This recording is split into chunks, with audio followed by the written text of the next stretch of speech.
ශ්‍රද්ධාවන්ත පින්වත් ඔබ සියලු දෙනාට පින්වත්නි සමසිත සෝපත් කරන්නට ලෞතර ශ්‍රී සද්ධර්මය මුළු ලොවටම බෙදා හරින බෞද්ධ නාලිකාවේ මහනුවර මධ්‍යස්ථානීය මගින් ඔබ වෙත ගෙන එන මේ උතුම් සදහම් දේශනාව මෙලෙසින් ආරම්භ කිරීමටයි මේ සූදානම් වන්නේ.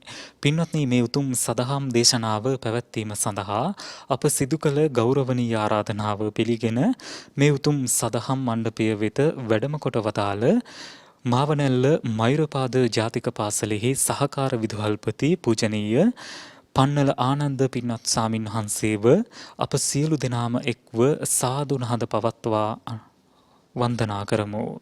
සාදු සාදු සාදු. පින්වත්නි මේ උතුම් සදහම් දේශනාව මෙලෙසින් ඔබ වෙත ගෙන එන්නට පින්බර දායකත්වයේ ලබා දෙන්නට යෙදෙන්නේ අනුරාධපුර පහළතලාව ගම්පතේ නිවසේහි පදිංචි රූපා කැලේගම මහත්මිය සමග ආදරණීය දූදරු පිරිස විසින්. එසේනම් ඔබ අප කෙරෙහි මෙත් සිතින් මේ උතුම් සදහම් දේශනාව පවත්වන්නට ගෞරවනීය දේශකයන්න් වහන්සේට নমස්කාර පූර්වකව ආරාධනා කර සිටිමු.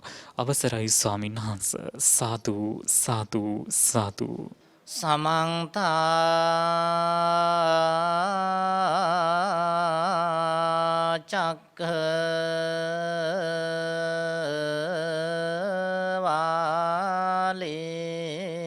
චක්ඛවාලේසු අත්‍රා ගච්ඡන්තු දේවතා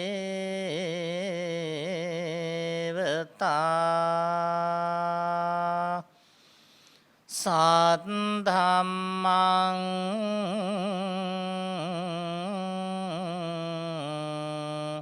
මුනි රාජස්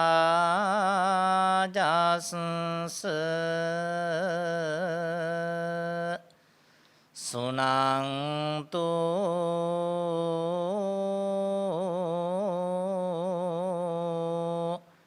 සංඝ මොක්ඛදං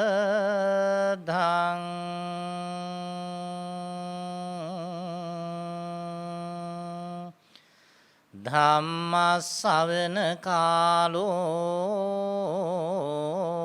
අයං භදංතා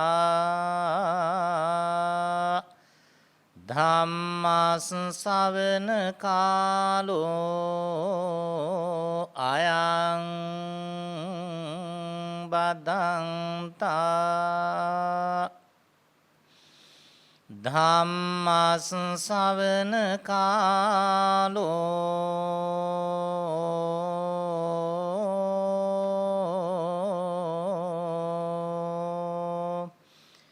අයං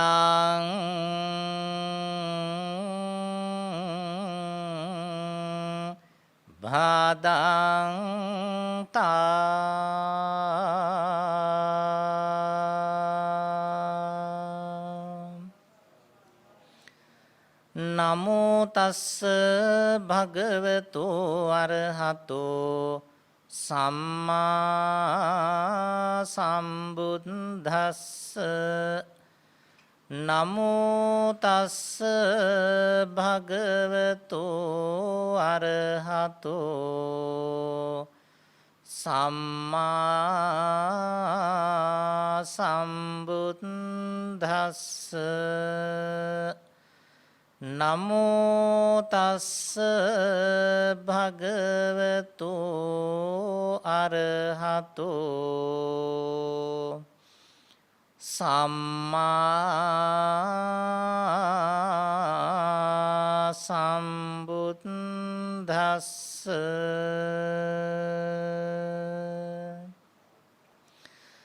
න අත්ත හේතු න පරස්ස හේතු න පුත්ත මිච්චේ න ධනං න රට්ඨං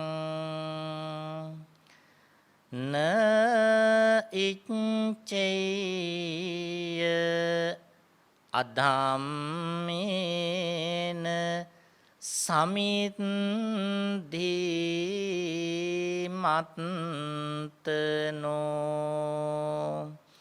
සසීලවා පඤ්ඤවා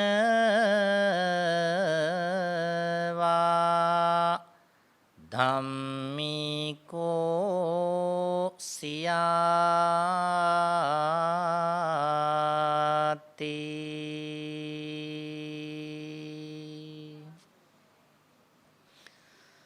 සදාබී වන්දනීය ත්‍රිනිකායික මහානායක මහා ස්වාමීන්ද්‍රයාණන් වහන්සේලා ඇතුළු සදා පූජනීය මහා සංඝ රත්නයන් අවසරයි. ධර්ම ශ්‍රවණාභිලාෂී සදැහැති පුණ්‍යකාමී මව්දමව්පියන් සහිත පින්වතුනි, සූදානම තථාගත ලෞතර බුදුරජාණන් වහන්සේ විසින් සකල ලෝකේ සියලුම දෙනාට මහා කරුණාවෙන් යුක්තව දේශනා කොට වදාළ උතුම් බුදුබණ පදයක් ඊ타ම ශ්‍රද්ධාවෙන් යුක්තව දේශනා කරවාගෙන ශ්‍රවණය කිරීම සඳහායි අද මේ පින්වත් මව් දෙමව්පියෝ බොහෝම ශ්‍රද්ධාවෙන් ගෞරවයෙන් විජයශ්‍රී ජයශ්‍රී මහා බෝධිතුම් රාජානන් වහන්සේගේ සෙවණ පහස ලබන ඓතිහාසික අනුරාධපුර පුරවරයේ පහළතලාව ග්‍රාමවරයේ සිට දළදා හාමුදුරුවන්ගේ සෙවණ පහස ලබන පරම පූජනීය සෙන්කඩගල පුරවරයට පැමිණිලා ජීවිතේ ආනුභාව සම්පන්න ඊ타ම වැදගත් මහා පිංකමක් සිද්ධ කරන දවස. ජීවිතේ නිතර නිතර සිහි කරන්නට පුළුවන් සසර ගමනට හිස තබාගෙන යා හැකි මහා පිංකමක් සිද්ධ කරන දවස අද දවස. ඒ නිසා ඔබ සියලු දෙනාටම සතුටු වෙන්නට පුළුවන් ඊ타ම වැදගත් දවසක් අද. ඔබ අනුරාධපුරයේ පදිංචිය හොබවන නිසා බොහෝම පුණ්‍යවන්ත පිරිසක්. ඒ වගේම ඔබ පැමිණෙන්නේ දළදා හාමුදුරුව වැඩ ඉන්න මේ ශුද්ධ වූ පින්බිමට.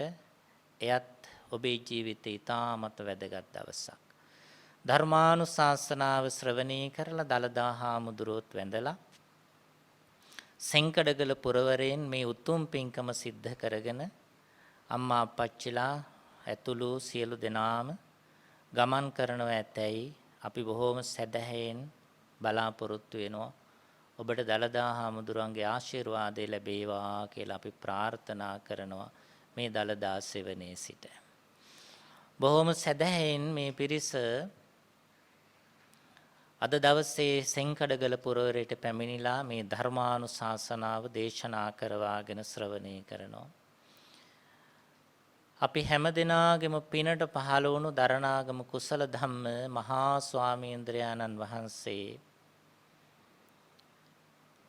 මේ උතුම් සත්කාර්ය සිද්ධ කරලා බෞද්ධ මාධ්‍යාලය ආරම්භ කරලා අපට මේ සසර දිනන පින් කුසල් කර ගන්නට උන්වහන්සේ ඉඩහසර සලසලා දීලා අපවත් වේවදාලා. උන්වහන්සේට බුදු බව ලැබෙන්න අපි ගොඩාක් පින් කරනවා. ඒ නිසා හැම දිනාම පාහේ මේ සිද්ධ කරන පින්කම පිළිබඳව නිතර නිතර මේ අම්මා අප්පච්චිලා තරුණ උදවිය පුංචි දුවල පුතාලා ඇතුළු හැමෝම සිහි කරන්න ඕන. මේ ගමන හැම දිනාම මතක් කරන්න. නිතර නිතර මතක් කරන්න. මහනුවරට ආව හැටි, දළදා හාමුදුරුව වැඳ හැටි, මේ ධර්මානුශාසනාව පවත්වාගෙන ශ්‍රවණය කරන ආකාරය නිතර නිතර ඔබ මෙනෙහි කරන්න. නිතර නිතර සිහි කරන්න. රාත්‍රී නිින්දට යනකොට සිහි කරන්න මෙනෙහි කරන්න. උදේ අවදි වුණාම සිහි කරන්න මෙනෙහි කරන්න. ඥාති හිතවතුන් කල්යාණ මිත්‍රයින් හම්බ වුණාම ඒ අයත් එක්ක කතා බහ කරලා සිහිපත් කරන්න. මේ පින්කම හැම වෙලේම මතක් කරන්න. මේ පින්කම නිතර නිතර මතක් කරන මොහොතක් පාසා පින් වැඩෙනවා. සසරට රැගෙන යා හැකි ආනුභාව සම්පන්න මහා කුසලයක් කල පින්කම් නිතර නිතර මතක් කරනකොට ලැබෙන බව අපි හැමදෙනාගේම බුදුහාමුදුරුවෝ දේශනා කළා. ඒ නිසා මේ පින්කම නිතර මතක් කරලා නිතර නිතර සිහි කරලා අපි මේ පින්කම තවත් වැඩි දියුණු කරගන්නට අවශ්‍ය බව ධර්මානුශාසනාවට මත්තෙන් බොහෝම ශ්‍රද්ධාවෙන් සදහැයෙන් කටයුතු කරන ඔබට සිහිපත් කරන්නට කැමැතියි. පින්නතුනේ අපේ ධර්ම දේශනාවේහි මාතෘකාව හැටියට මම තෝරාගත්ත ගාථා පාඨය සඳහන් වෙන්නේ කුද්දක නිකායේ ධම්මපදයේ. ධම්මපදයේ පණ්ඩිත කියන වග්ගයේ තමයි මම මාතෘකා කළ ගාථාව සඳහන් වෙන්නේ. තථාගත බුදුහාමුදුරුවෝ මේ ධර්මානුශාසනාව පවත්වන්නේ සවැත් නුවර දෙව්රම් වෙහෙරේදී ජේතවනාරාම පන්සලේදී. තථාගත බුදුහාමුදුරුවෝ සම්මා සම්බුද්ධත්වයෙන් වැඩිම කාලයක් වැඩ සිටිය සවැත් නුවරදී බුදුහාමුදුරුවෝ මේ බණ කතාවක් දේශනා කරනවා. ධර්මානුශාසනාව පැවැත්වීම සඳහා ප්‍රධාන වශයෙන් හේතු වුණේ ධම්මික කියන තෙරුන් වහන්සේ. සවැත් නුවර හිටිය කෙනෙක් මේ ධම්මික තෙරුන් වහන්සේ. උන්වහන්සේ පැවිදි වීමට පෙර ධම්මික කියන උපාසක මහත්තයෙක්. උපාසකයෙක්. එයාගේ නම ධම්මික. මේ ධම්මික උපාසක මහත්මයා නමට සරිලන ආකාරයෙන්ම ධාර්මිකව ජීවත් වුණු දැහැමි චරිතයක් අනුගමනය කරන ලද ඊටාම විශිෂ්ට පුජ්‍යලයෙක් ධම්මික. එයා බොහෝම සැදැහැයෙන් කටයුතු කරන අතරේ ඊටාම උතුම් ගෘහ ජීවිතයක් ගත කළා. අපි මේ කතා කරන ධම්මික උපාසක මහත්මයා විවාහ වෙලා විවාහයෙන් පස්සේ එයාට හිතෙනවා පැවිදි භාවයට පත් වෙලා සසර දුක් නිමා කළා නිවන් අවබෝධ කර ගැනීම සඳහා යොමු වෙන්නට ඕනි කියලා. එහෙත් ඒ වෙනකොට ධම්මික විවාහපත් වෙලා හිටියේ. ඒ නිසා බිරිඳගෙන් අහන්න ඕනි පැවිදි වෙන්න නම්. සාමාන්‍ය කෙනෙකුට පැවිදි වීමට අවසර ගන්න ඕනේ. කුඩා දරුවෙක් නම් අම්මා තාත්තගේ භාරකාරත්වයේ යටතේ ඉන්නවා නම් අම්මා තාත්තා දෙන්න කැමති වෙන්න ඕනි දරුවා සසුන්ගත කරන්න, පැවිදි වෙන්න. විවාහ වෙලා ඉන්න කෙනෙක් නම් විවාහක බිරිඳගෙන් අවසර ගන්න ඕනි පැවිදි වෙන්න. දරුවෝ ඉන්නවා නම් බිරිඳගෙන් පමණක් අවසර අරගෙන මදි දරුවන්ගේ අවසර ගන්නත් ඕනි අප්පච්චිට පැවිදි වෙන්න. ධම්මික විවාහ වෙලා හිටිය නිසා බිරිඳගේ අවසර ලබා ගත්තම ප්‍රමාණවත්. ඒ නිසා මේ සදැහැති උපාසකතුමා එදා තරුණෙක් බිරිඳට මතක් කළා මට පැවිදි වෙන්න ඕනි කියලා. බිරිඳ බොහෝම ගෞරවයෙන් සිය සැමියාට පැවිදි භාවයට අවසර දෙනවා. එහෙත් ඇය මෙහෙම කතාවක් කියනවා. මං පැවිදි වෙනවට විරුද්ධ නෑ. ඒකට මම කැමතියි. ඒක මගේ ස්වාමී වූ ඔබේ කැමැත්ත. ඒත් දැන් මම ගැබිනියක් බවට පත් වෙලා ඉන්නේ. මගේ කුසේ දරුවෙක් වැඩෙනවා ඔබට දාව. ඒ නිසා මගේ දරුවා මේ ලෝකයට ඉපදිලා අප්පච්චිකෝ කියලා හොයනකොට මට පෙන්වන්න තාත්තෙක් ඕන. ඒ නිසා පැවිදි වෙන්න යන්න මම අවසර දෙනවා. හැබැයි කුසේ ඉන්න දරුවා හම්බ වුණාට පස්සේ එයා සෙල්ලම් කරන වයස ආවහම ඔබ වහන්සේ පැවිදි වෙන්න යන්න. බොහෝම සැදැහෙන් අවසර දුන්නා. බොහොම කල්යාණ මිත්‍රයි මේ පවුලේ සැමියා සහ බිරිඳ. ඕනම දෙයක් කතා බහ කරලා විසඳ ගන්න පුළුවන් තරම් දියුණු කරගත්ත මනසක් තිබුණු අඹුසැමි යුවලක්. අද්දිතන සමාජයට හරි වටිනවා. අද සමාජයට හරි වටිනවා. ඒ දෙන්න බොහෝම සුහදශීලීව අවශ්‍යතා පිළිබඳව සාකච්ඡා කළා. කතා කළා. සැමියාගේ අදහසට බිරිඳ හිස නමා ගෞරව කළා. බිරිඳගේ ඉල්ලීමට, බිරිඳගේ අදහසට, බිරිඳගේ යෝජනාවට සැමියා හිස නමා ගෞරව කළා. ඉවසීමෙන් කටයුතු කළා.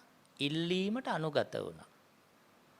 ඒක තමයි පෞල් ජීවිතයක් කියලා කියන්නේ. අඹුසැමියන් අතර පවතින අවබෝධාත්මක ප්‍රේමය. බිරිඳ විරසක වුණේ නැහැ, කලබල වුණේ නැහැ, කෑ ගැහුවේ නැහැ, අවසර දුන්නා. හැබැයි අවශ්‍යතාවයක් මතක් කළා. ධම්මික බොහෝම සැදැහෙන් ඒ ඉල්ලීම ඉවසලා දරුවා හම්බ වෙනකන් බිරිඳටත් කුසේ වැඩෙන දරුවටත් ඊටාම සෙනෙහසින් අවශ්‍ය කරන උවටන් කළා. දරුවා ලැබුණා. සෙල්ලම් කරන වයසටපත් වුණා. දැන් නැවත වතාවක් ධම්මික උපාසකතුමා සිය ස්වාමි දියණියට කතා කරලා මතක් කරනවා දැන් දරුවා ලොකුයි. දැන් මට පැවිදි වීමට යන්න කාලය හොඳයි. බිරිඳ අවසර දෙනවා. බිරිඳගේ අවසරය ඇතිව අවබෝධයෙන් ධම්මික උපාසක මහත්මයා ගිහිල්ලා සම්බුද්ධ ශාසනයේ පැවිදි භාවයට පත් වෙනවා. හිත හරිම නිදහස්.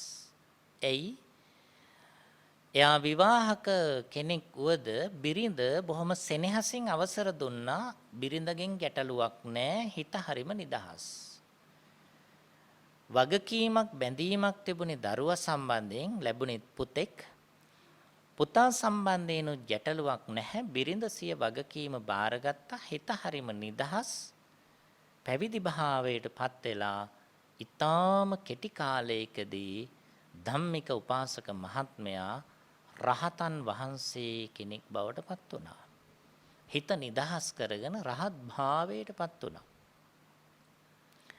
දැන් මේ රහත් ධම්මික තෙරුන් වහන්සේ රහත් භාවයට පත් වෙලා කටයුතු කරන පුතා ක්‍රමයෙන් වැඩෙනවා. අප්පච්චි පිළිබඳව තොරතුරු ආරංචි වෙනවා. මේ පුංචි පුතාට දැන් වයස අවුරුදු 7 ඉක්මවා යනවා. පුතාටත් ආසාවක් හිතෙනවා පැවිදි භාවයට පත් වෙලා අප්පච්චි වගේ වෙන්න. ඒ අනුව අම්මගේ අවසරය ලැබෙනවා. ධම්මික එදා උපාසක මහත්මයාගේ පුතා ධම්මික තෙරුන් වහන්සේ අභියසටම ගිහිල්ලා ශාසනික පැවිද්ද ලබා ගන්න.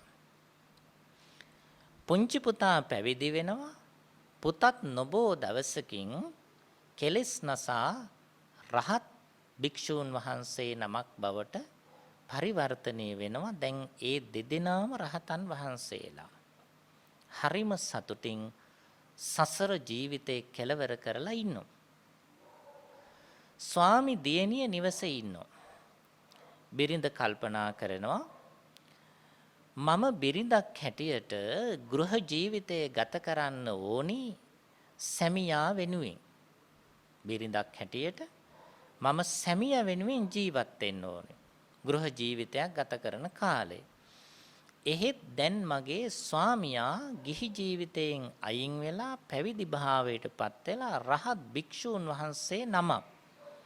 ඒ නිසා මම දැන් ස්වාමියා වෙනුවෙන් ජීවත් විය යුතු කෙනෙක් නෙමෙයි. ඊට පස්සේ මම අම්මා කෙනෙක්.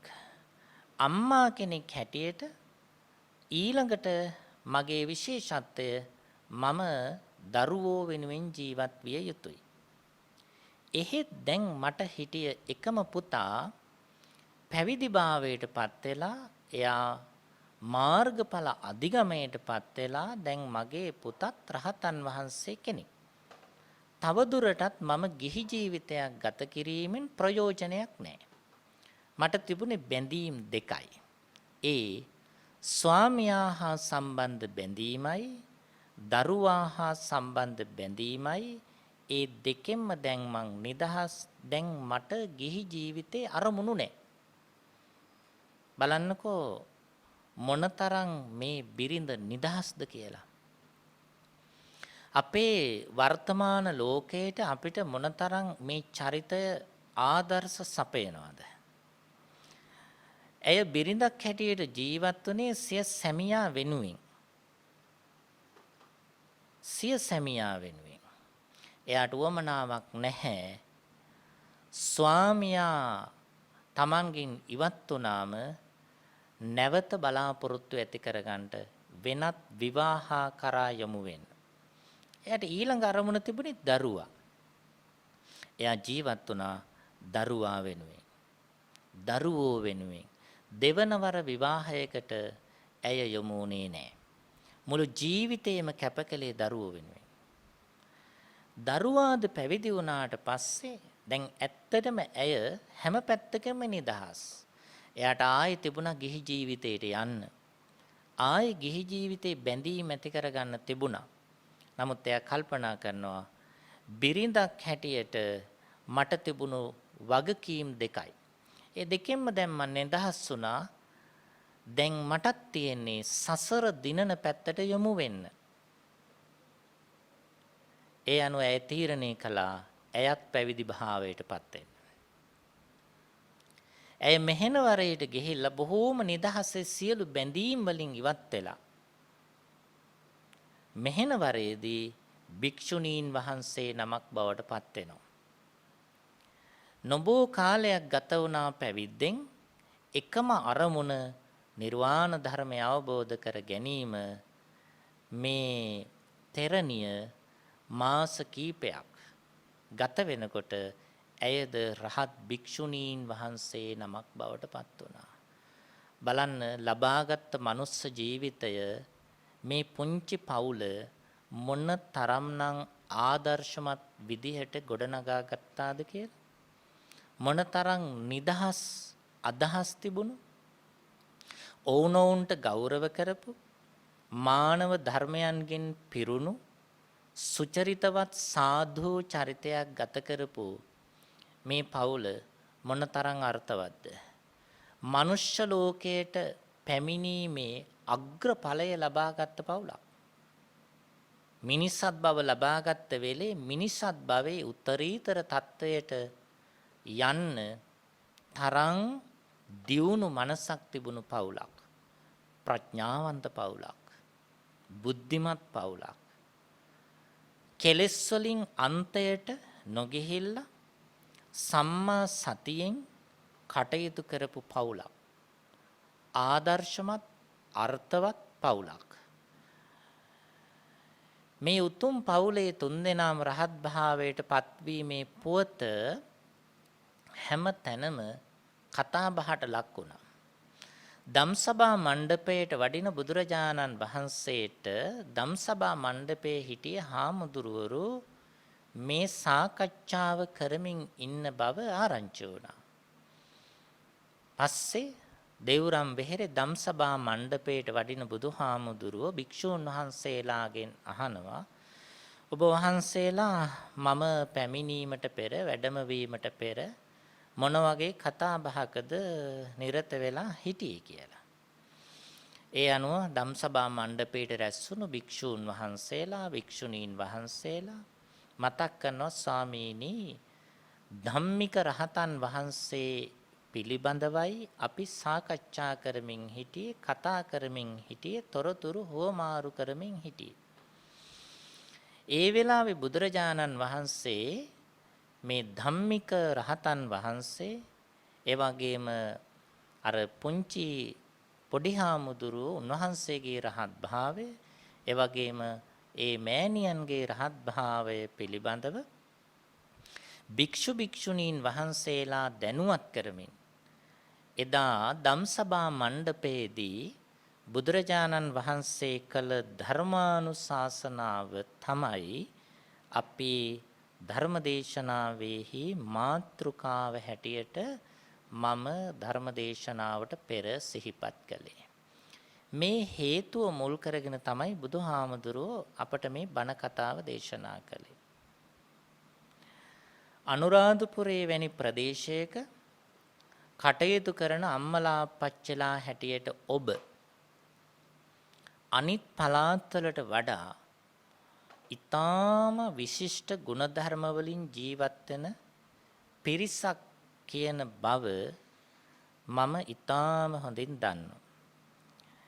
ඔබ අනුරාධපුරයේ පහළතලාව ප්‍රදේශයේ ගම්පති නිවසේ පදිංචි පිරිසක්, රූපා කැලේගම සහ ඒ ආදරණීය මෑණියන්ගේ දූ දරුවන් ඇතුළු පිරිසයි අද ධර්මානුශාසනාවෙහි දායකත්වයේ දරමින් කටයුතු කරන්නේ. මම පහළතලාව මහා විද්‍යාලයේ ආදි ශිෂ්‍යයෙක්. මම පහළතලාවේ ඉස්කෝලේට තමයි ගියේ. ශිෂ්‍යත්ව ලිව්වෙත් පහළතලාව මහා විද්‍යාලේ. මම හැදුණු වැඩුණු පාසල පහළතලාව මහා විද්‍යාලය.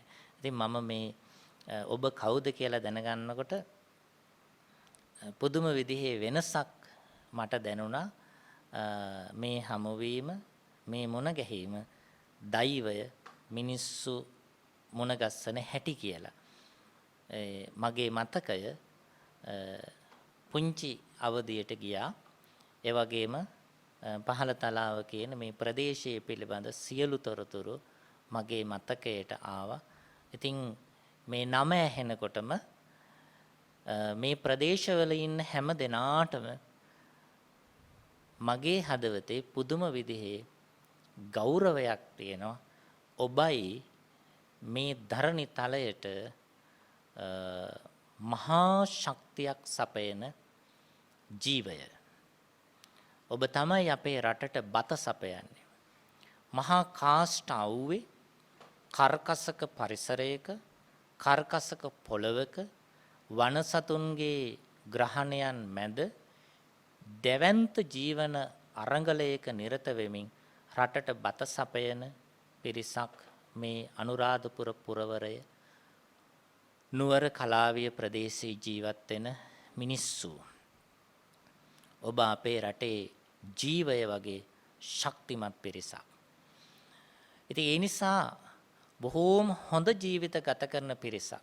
මොන කටුකත්වයේ තිබුණත්, මොන කර්කශක භාවයේ තිබුණත්, සැප සම්පත් අනුරාධපුර ප්‍රදේශයට පහළතලාව වගේ ප්‍රදේශවලට ඉතාම අඩුයි. ඉතාම අඩුයි.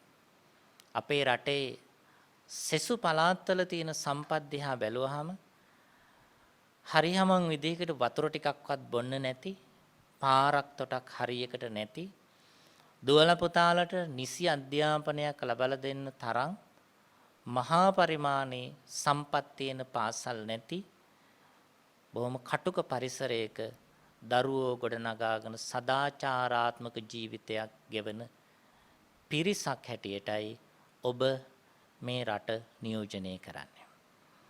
ඒ ප්‍රදේශයේ එහෙමයි.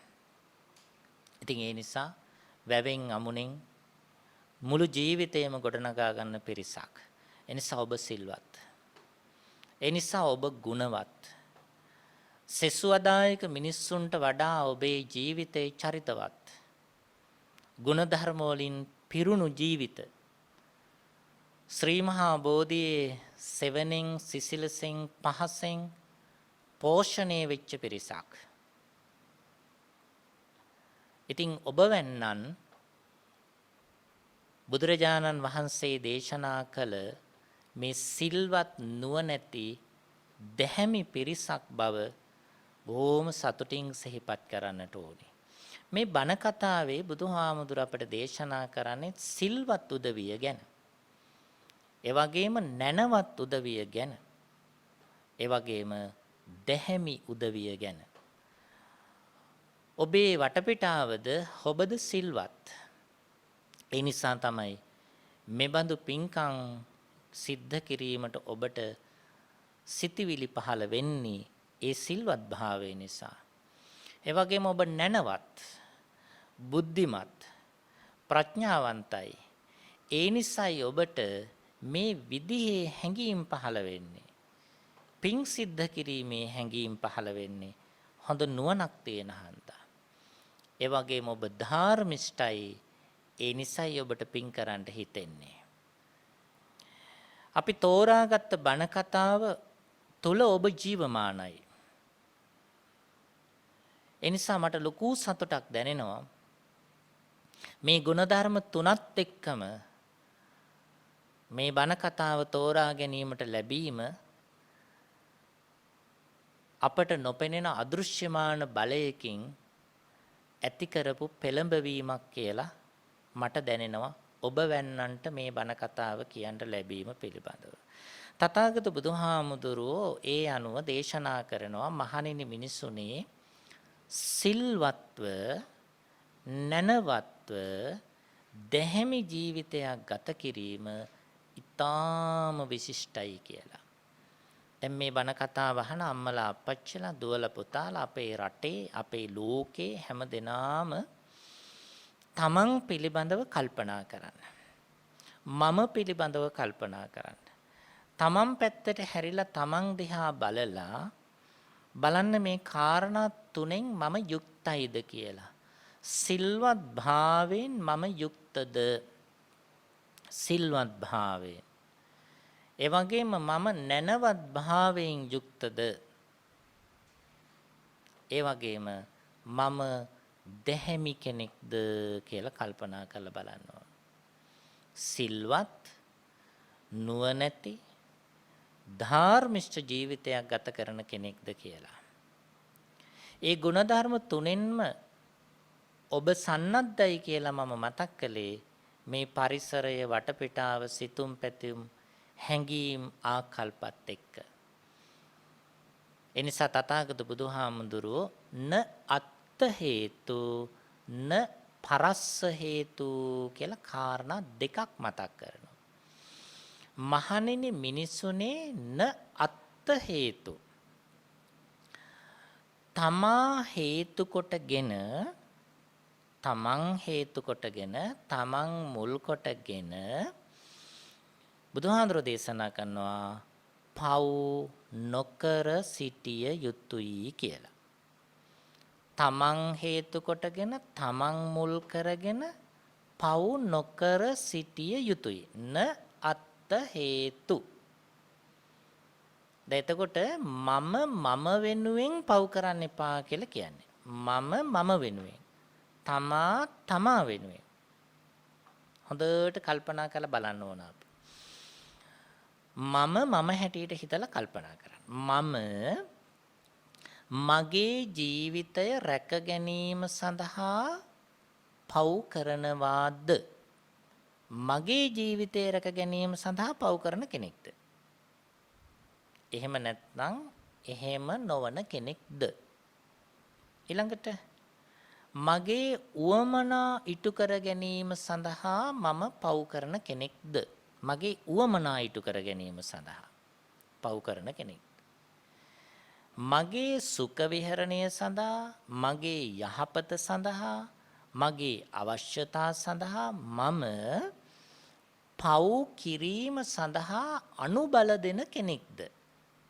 ඔන්න මම ටිකක් මම ගැන කල්පනා කරනවා. මම ගැන හිතන ආකාර තුනක්. මම වෙනුවෙන් පව් කරන කෙනෙක්ද කියලා හිතන විදිහ. මගේ ජීවිතය රැක ගැනීම සඳහා මම පව් කරනවාද? බුදුහාමුදුරෝ දේශනා කරනවා එහෙම කිරීම අකුසලයක්. මට මගේ ජීවිතය රැක ගැනීම සඳහා උවද මම පව් කරනවා නම් ඒක පවක්. මගේ ජීවිතය රැක ගැනීම සඳහා. මගේ උවමනාව නිටු කර ගැනීම සඳහා මම පව් කරනවද? ඒකත් පවක්. ඊට පස්සේ මම මගේ අවශ්‍යතාවය ඉටු කරගන්න මගේ සපවත් භාවය සඳහා මම පව් කරන්නේ. එහෙත් මම අනුන් ළමා කරවන කෙනෙක්ද? එහෙම හොඳට තමන්ගේ ජීවිතය ගැන මෙනෙහි කරන්න කියලා කියනවා බුදුරජාණන් වහන්සේ. කාට හරි දැනෙනවා නම් මම මේ කරන ක්‍රියාව මම ජීවත් වීම සඳහා කරන ක්‍රියාවක් මේකෙන් මට පවක් සිද්ධ වෙනවා. එහෙමනම් මම ජීවත් වෙන විදිහ වැරදි. මම ජීවත් වෙන විදිහ වැරදි. මොහොතක් හිතන්න. අපට මට මගේ ජීවිතය ආරක්ෂා කර ගැනීම සඳහා උපකල්පනයක් අපි හිතමු. මට මඤ්ඤොක්කා ආහාරයට ගන්න ඕනි. මගේ ජීවිතය රැක ගැනීම සඳහා මට මඤ්ඤොක්කා ආහාරයට ගන්න ඕන. කමක් නැහැනේ. ඒක බලනවා මට පවුද? මම මේ වෙලාවේ මඤ්ඤොක්කා තම්බලා හරි ව්‍යංජනයක් හදලා හරි අමුයෙන් හරි ආහාරයට ගැනීම මට පවුද? මගේ ජීවිතය රැක ගැනීමට මම මඤ්ඤොක්කා අනුභව කරාම පවුද? මම මගෙන් අහලා බැලුවම ධර්මානුකූලව පව් සිද්ධ වෙන්නේ නැහැ. එහෙනම් කමක් නැහැ. ගැටලුවක් නැහැ. මට එහෙම පව් සිද්ධ වෙන්නේ නැහැ මඤ්ඤොක්කා මං ආහාරයට ගත්තා කියලා. මං උපකල්පනයකට එක අල වර්ගයක නමක් මතක් කළේ. දැන් මෙහෙම හිතන්නකෝ.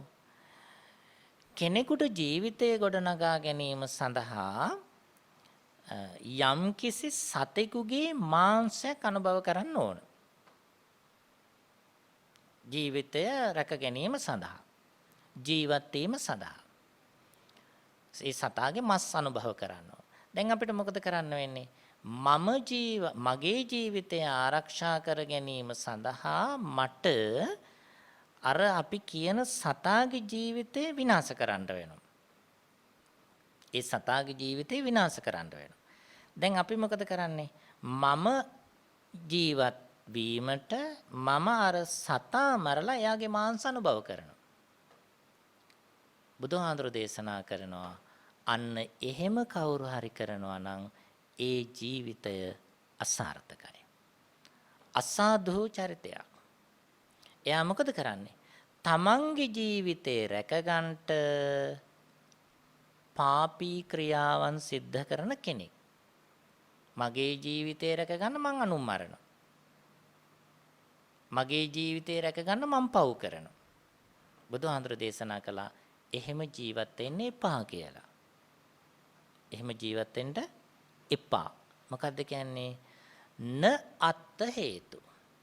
තමන්ගේ ජීවිතේ රැක ගැනීම සඳහා පව් කිරීමෙන් වළකින්න. ආකාර තුනකින් හිතනවා. එකක් තමයි ජීවිතේ රැක ගැනීම සඳහා පව් කරනවා මම මගේ. ඒ වගේම මම මගේ අවශ්‍යතාවය ඉටු කර ගැනීම සඳහා පව් කරනවා. උදාහරණයක් අපට ඔන්න ඕනි කියන්නකෝ ගෝණෙක්ගේ ඇතෙක්ගේ දල මට ආස හිතෙනවා. නැත්තම් ගජමුතු වලට ආස හිතෙනවා. එතකොට ඒක මගේ උවමනාවක් ඉටු කර ගැනීම. ඇද්දලකට මම ආසයි. නැත්තම් ගජමුතු වලට මම ආසයි. එකෙන් මට ලොකු ධනයක් හොයාගන්න පුළුවන්. මගේ උවමනාවන් ටික ඔක්කොම ඉෂ්ට කරගන්න පුළුවන්. දල තියෙන ඇතෙක් මුණ ගැහෙනවා. එයා ඝාතනය කිරීමටත් මට පහසුකම් තියෙනවා. දැන් එයා ඕන නම් මට මරත හැකි. රජයට අහු වෙන්නේ නැහැ කාටවත් අහු වෙන්නේ නැහැ. ඇත්තටම එයා මරලා මට මගේ අවශ්‍යතාව ඉටු කරගන්න පුළුවන්. බුදුහාඳුර දේශනා කරනවා මම එහෙම කෙනෙක්ද කියලා බලන්න කියලා. මම එහෙම වුණොත් මට එහෙම අවස්ථාවක් ලැබුණොත් මං එයා මරලා මගේ අවශ්‍යතාව ඉෂ්ට කරගනීද? අන්න එහෙමනම් එයාගේ මනුස්ස ජීවිතය අසාර්ථකයි. මගේ උවමනා ඉටු කරගන්න පව් කරනවා නම් ඒ ජීවිතය අසාර්ථකයි. දැන් මට ඕනි ඇද්දල මට ඕනි ගජමුතු මට ඕනි අන්තට්ටුවක් මට ඕනි යාගේ දත් එහෙම හිතන්නකෝ. මට ඕනි. හැබැයි මට ඒක කරගන්න බෑ. මට හයියක් නෑ ඒ සතා මරලා එයාගේ දල ගන්න, එයාගේ දත් ගන්න, එයාගේ රෝම ගන්නට මට බෑ. මට හයිය නෑ. හැබැයි මට පුළුවන් අනුන් ලවා ඒක කරවන්න. මං එහෙම කෙනෙක්ද? මගේ සුඛ විහරණය සඳහා මම අනුන් ලවා පව් කරවන කෙනෙක්ද?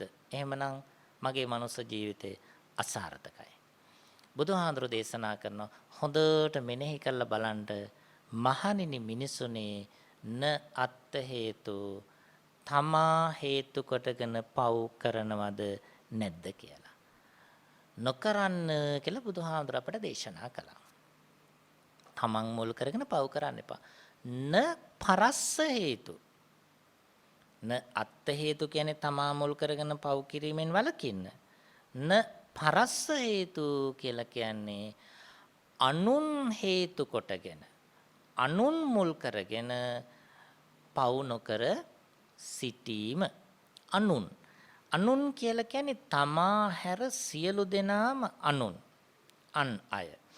එතකොට ස්වාමියෙක් නම් බිරිඳ වෙනුවෙන් දරුවන් වෙනුවෙන් ඒ වගේම ඥාතීන් වෙනුවෙන් පව් කරන්න පුළුවන්. ඒ තමන් වෙනුවෙන් නෙමෙයි. ඒ අකුසලයේ කරන්නේ බිරිඳ වෙනුවෙන්. ඒ අකුසලයේ කරන්නේ දරුවන් වෙනුවෙන්.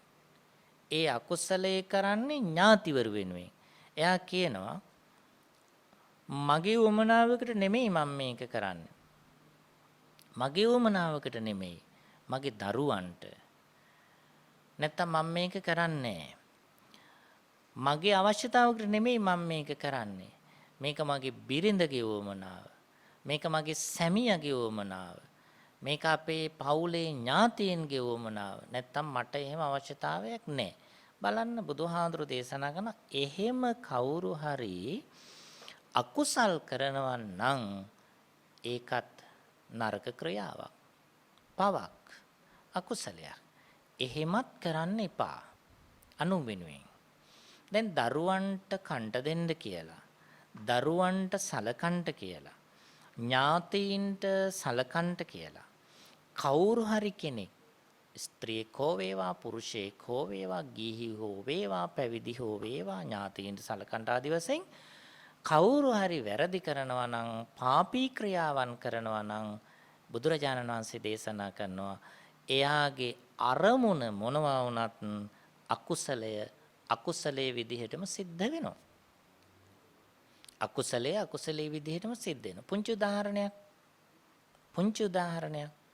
දරුවන්ට කණ්ඩ දෙන්න කියලා අපිට පුළුවන් බිලී බාන්න මාළු ටිකක්.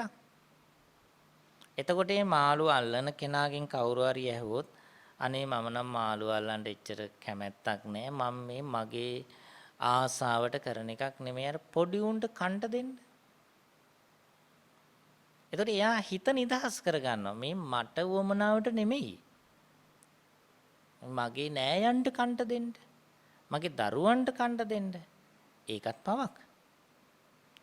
සමහර විට ඕකම න අත්ත හේතු එතනින් වැළකීලා තමන්ගේ සුඛ විහරණය සඳහාත් එහෙම කරන්න පුළුවන්. එතකොට කියන්න පුළුවන් කවුරු හරි ඇහුවොත් මේ ඇයි කියලා ඇහුවොත් අනේ අපේ ගෙදර අනිත් අය නම් මස් මාළු කන්නේත් නැහැ, වැව් මාළු කන්නේත් නැහැ. ඒත් ඉතින් මට මාළු කෑල්ලක් නැතුව මස් මාංශයක් නැතුව මට බෑ. ඒ නිසා මට මේ අල්ලගන්නේ. එහෙම කියන්නත් පුළුවන් නේ. බුදුහාමර දේශනා කරනවානේ එතකොට න අත්ත හේතු තමන්ගේ යහපත පිණිසත් පව් කරන එකෙන් වලකින්න. න පරස්ස හේතු අනුන්ගේ යහපත වෙනුවෙන් පව් කරන එකනොත් වලකින්න. හැබැයි අපි හිත හදා ගන්නවානේ මගේ වමනාවකට නෙමෙයි, මට නෙමෙයි, අහවලාට කියලා හිත හදාගෙන අපි හිතනවා එහෙම හිත හදාගත්තම් පව් සිද්ධ වෙන්නෙත් නැහැ කියලා. එහෙම නැහැ. පව් සිද්ධ වෙනවා. අකුසල් සිද්ධ වෙනවා. හොරකම් කරනකොටත් එහෙම තමයි. සියලු දුස්චරිතවලදී එහෙමයි. දැන් අපි හිතන්නකෝ දරුවන්ගේ යහපත වෙනුවෙන් අපිට හොරකම් කරන්න බැරිද? පුළුවන්. දරුවන්ගේ යහපත වෙනුවෙන්. මොනවා හරි හිතන්නකෝ. පොල් ගණන් මේ දවස්වල එහා පැත්තේ වත්තේ ඔය අනුරාධපුර පැත්තේ පහල්තලා පැත්තේ පොල්ෙම තියෙනවා. නැති අයත් ඉන්නවා. අපිට පොල් නැහැ. එහා පැත්තේ වත්තේ පොල් තියෙනවා. දැන් ඒ පොල් ගහක Tamanට ගිහිල්ලා පොල් ටික ඕන නම් පොල් හොරෙන් කඩා ගන්නත් පුළුවන්. Tamanට බෑ නම් කාට හරි කියලා කඩා ගන්නත් පුළුවන්. අනුන්ලවත් පුළුවන් නේ. එහෙම හොරෙන් කඩා ගන්නවා. දැන් ඇයි ඒ හොරෙන් කැඩුවේ කියලා ඇහුවොත් පොඩි උණ්ඩ කන්න දෙන්න. සම්බෝලයක්වත් හදා ගන්න පොල් ගෙඩියක් නැහැ. කඩවලලත් නැහැ. තියෙනවා ගණනුත් වැඩි. ඒ නිසා තමයි මේ හොරකම කළේ. හැබැයි ඒ පොල් ගෙඩියෙන් දරුවන්ට ඇත්තටම කෑම වේලක් හම්බ වෙනවා. නමුත් ඒ ක්‍රියාව කරන කෙනාට ඒ තුලින් බරපතල අකුසලයකුත් සිද්ධ වෙනවා. අකුසල්. එසා බුදුරජාණන් වහන්සේ අපට දේශනා කරනවා එහෙම අකුසල් කරන්න එපා. අනික කවුරු හරි කෙනෙක් අධාර්මිෂ්ඨව උපයන ධනයක් වියපැහැදම් කරලා උපයන භෝගයක් තුලින් අම්මට අප්පච්චිට කන්න දුන්නට දරුවන්ට කන්න දුන්නට ඒයින් ලැබෙන කුසලයක් නැහැ. ඒ තාම යහපත් ක්‍රියාවක්. ඒගොල්ලන්ට ඒව පිහිටන්නෙත් නැහැ. ඒගොල්ලන්ට ඒව හරියට ජීර්ණේ වෙන්නෙත් නැහැ. ඒ නිසා අධාර්මිෂ්ඨව උපයන දේ මොනවට වේදම් කළත් ප්‍රතිඵල ලැබෙන්නේ නැහැ. ආනිසංස ලැබෙන්නේ නැහැ. ඒ නිසා පංච දුස්චරිතේම එහෙම අපිට කල්පනා කරලා හොඳට විග්‍රහ කරලා බලන්න පුළුවන්. සමහර අය කියනෝනේ දැන් කය විකුණලා සල්ලි හොයනවා. ඒගොල්ලන්ගෙන් ඇහුවාම මේ මගේ පෞද්ගලික ආසාවකට නෙමෙයි මම මගේ කය විකුණන්නේ. ඒකෙන් මට සල්ලි හම්බ වෙනවා. ඒ සල්ලි වලින් මම දරුවෝ නඩත්තු කරනවා. ඒ සල්ලි වලින් මම අම්මා අප්පච්චිට සලකනවා. ඒ සල්ලි වලින් මම අසවලාට මගේ ඥාතිවරයාට මම සලකනවා. එයා හිත හදා ගන්නවා මම මේ කය විකුණලා උපයන ධනෙන් මං අසවල් කාර්යය කරනවා. බුදුහාඳුර දේශනා කරන්නේ එහෙම කරන්න එපා. එහෙම කරන්න එපා. මද්ද්‍රව්‍ය නිෂ්පාදනය කරන කෙනත් එහෙම හිතයි. බොරු කියන කෙනත් එහෙම හිතයි. කාමයේ වරදව හැසිරෙන කෙනත් එහෙම හිතයි. හොරකම් කරන කෙනත් එහෙම හිතයි.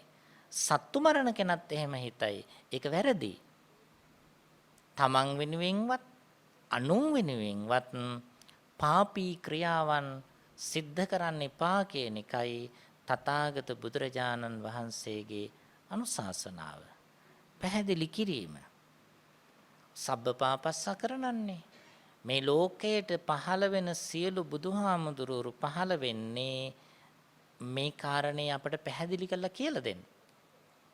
සබ්බපාපස්සකරණ සියලුම පාපී ක්‍රියාවන්ගෙන් මිදෙන්න. කුසලස්ස උපසම්පදා කුසල්හි පිහිටලා කටයුතු කරන්න. පින් කුසල් සිද්ධ කරන්න කියලා. ඒතං බුද්ධාන ශාසනං ඒකයි බුදුරජාණන් වහන්සේලාගේ අනුශාසනාව. කෙතෙක් බුදුහාමුදුරු පහළ වුණත් බුදුරජාණන් වහන්සේලා කීනමක් පහළ වුණත් ඒ සියලුම දෙනා වහන්සේලාගේ අනුශාසනාව තමයි සබ්බ පාපස්ස අකරණං. සියලු පවෙන් මහණෙනි මිනිසුනේ වලකින්න. කුසලස්ස උපසම්පදා කුසල් අනුගමනය කරන්න කුසලේහි පිහිටන්. සච්චිත්ත පරියෝදපනං හිත හදාගන්න. ඒ තම් බුද්ධාන ශාසන. ඒක දේශනා කරන්නයි ලෝකයේ බුදුහාමුදුරු කලින් කලට පහළ වෙන්නේ.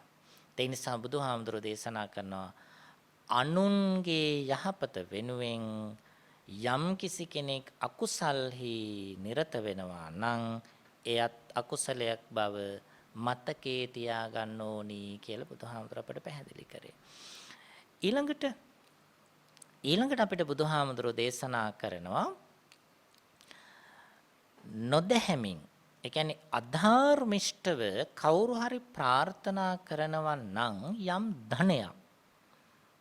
යම් ධනයක් ප්‍රාර්ථනා කරනවා නම් ඒකත් නොකළ යුත්තක්. අධාර්මිෂ්ඨව ධනෙ ප්‍රාර්ථනා කරනවා නම් හොයනවා නම් අධාර්මිෂ්ඨව දරුවෝ ප්‍රාර්ථනා කරනවා නම් වැරදි විදිහට රට රාජ්‍ය ප්‍රාර්ථනා කරනවා නම් මහණෙනි මිනිසුනේ එයත් පාපී ක්‍රියාවක්. වැරදි විදිහට දරුවෝ ප්‍රාර්ථනා කරන දරුවෝ හදා ගන්න. ඒ ටිකක් හිතන්න ඕනේ. පාපී විදිහට දරුවෝ ප්‍රාර්ථනා කරන දරුවෝ හදා ගන්න. පාපී විදිහට ධනය හොයනවා. පාපී විදිහට රට ප්‍රාර්ථනා කරන රට ලබා ගන්නවා, රජය ලබා ගන්නවා. ප්‍රදේශ පාලකෝ බිහි වෙනවා අධර්මිෂ්ඨ විදිහට. එනකල යුත්තක් කියලා බුදුහාමුදුරෝ දේශනා කරනවා. ඒ නිසා අධර්මිෂ්ඨව දියුණුව ප්‍රාර්ථනා කරන්න එපා කියලා අපට බුදුහාමුදුරෝ දේශනා කළේ. ඒ අනුව බුදුහාමුදුර අපට දේශනා කරන්නේ යම්කිසි කෙනෙක් සිල්වත් භාවයේහි පිහිටලා නුවණ මෙහෙवला දැහැමි ජීවිතයක් ගත කරනවා නම් මහණෙනි මිනිසුනි ඒ අයයි ශ්‍රේෂ්ඨ මනුස්ස ජීවිතයක් ගත කරන මිනිසත් භවයේ ප්‍රතිඵල ලබන උත්තරීතර පිරිසක් බවට පත් වෙන්නේ කියලා බුදුහාමුදුරුවෝ අපට මේ බණ කතාව දේශනා කළා. සීලවා පඤ්ඤවා සිල්වත් භාවයෙන් ප්‍රඥාවන්ත භාවයෙන් ධම්මිකෝසියා ධාර්මික ජීවිතයක් ගත කරන්න. එසා අපට බුදුහාමුදුරුවෝ දේශනා කරන මේ ඊ타මත්ම වැදගත් මනුස්ස ජීවිතය අපි පරිහරණය කළ යුතු මනුස්ස ජීවිතේ ගොඩනගා ගත යුතු ක්‍රමය බුදුහාමුදුරුවෝ දේශනා කරන්නේ.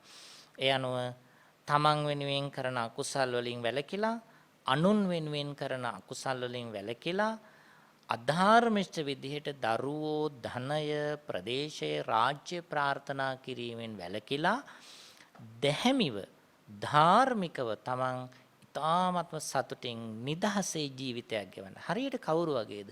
ධම්මික මහරහතන් වහන්සේගේ පෞල් පරිසරයේ ගොඩනැගිලා තිබුණා වගේ. එහෙම වුණොත් අපේ ජීවිත ශ්‍රේෂ්ඨයි. ඒ ධම්මික මහරහතන් වහන්සේගේ පෞල වටපිටාව ගොඩනැගිලා තිබුණු විදිහට අපේ පෞල වටපිටාව ජීවිතේ ගොඩනගා ගන්න පුළුවන් නම් අපිටද ප්‍රාර්ථනා කරන හොයන නිවන කරා යන්න පහසුයි. ඒ නිසා මේ ධර්මානුශාසනාව ශ්‍රවණය කරන ලද ලක්වැසි ලෝවැසි බොදුනුවන් ගිහි පැවිදි අපි හැමදෙනාම මතක තියාගන්න ඕනි.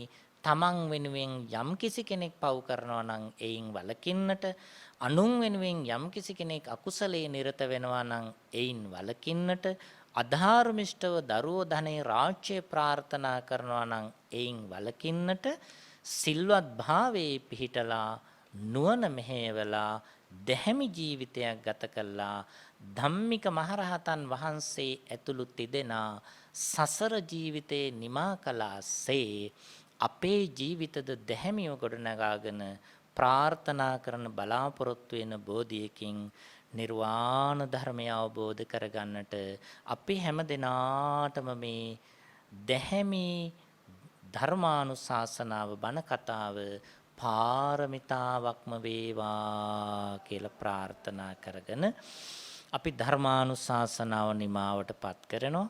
අද මේ උතුම් ධර්ම දේශනාව ඓතිහාසික අනුරාධපුර පුරවරේ පහළතලාව ගම්පති නිවසේ පදිංචි රූපා කැලේගම මහත්මිය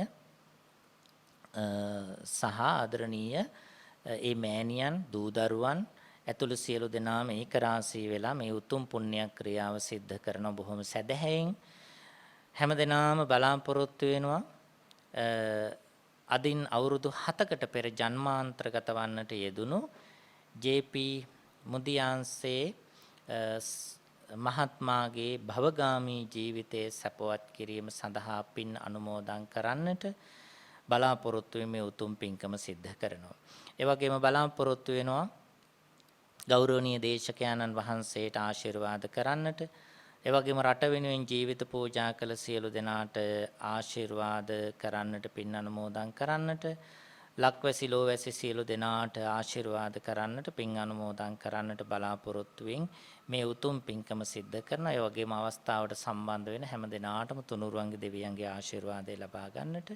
ඉතින් ඒ අනුව නමින් පරලෝකීය මුදියන්සේ පියාණන් වහන්සේ ප්‍රමුඛ සියලුම අම්මා අප්පච්චිලාගේ පැත්තෙන් පරලෝකීය සියලුම ඥාතීන්ටත් අපවත්තේ වදාළ බෞද්ධ මාධ්‍ය ජාලයේ නිර්මාතෘවර දරණාගම කුසල ධම්ම මහා ස්වාමීන්ද්‍රයාණන් වහන්සේ ඇතුළු සියලුම මහා සංඝරත්නයටත් පින් අනුමෝදන් කරන්න බලාපොරොත්තු වෙනවා.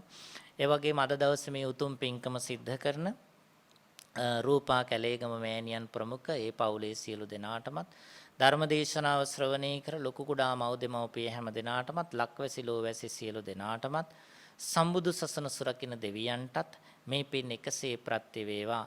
හැම දෙනාගම කරන කියන සිතන පතන සියලු කටයුතු යහපත් වේවා. ඉගෙන ගන්න පුංචි දුවා දරුවන්ගේ අධ්‍යාපන කටයුතු යහපත් වේවා. ඔබ හැම දෙනාටම තුනුරුවන්ගේ ආශිර්වාදයෙන් දෙවියන්ගේ ආශිර්වාදයෙන් මෙලව සාන්තිය සැනසෙල්ල ලැබේවා. පරලෝකීය පියාණන් ප්‍රමුඛේ හැම දෙනාටම භවගාමී ජීවිත සපවත් වේවා. ඒ මේ ඔබ අප හැම දෙනාටම සම්බුදු සසුන සුරකින්න දෙවියන් ඇතුළු හැම දෙනාටම සසර දුක් නිමා කොට ලබන උතුම් නිර්වාණ අවබෝධයේ සඳහාම මේ පින පාරමිතාවක්ම වේවා කියලා ප්‍රාර්ථනා කරමින් දෙවියන්ට පින් දෙමු. ආකාසට්ඨා චුම්මට්ඨා දේවා නාග මහිද්దికා පුඤ්ඤන්තං අනුමෝදිත්වා චිරං රක්ඛන්තු ලෝක සාසනං චිරං රක්ඛන්තු ධම්ම දේශනං චිරං රක්ඛන්තු මං පරන්ති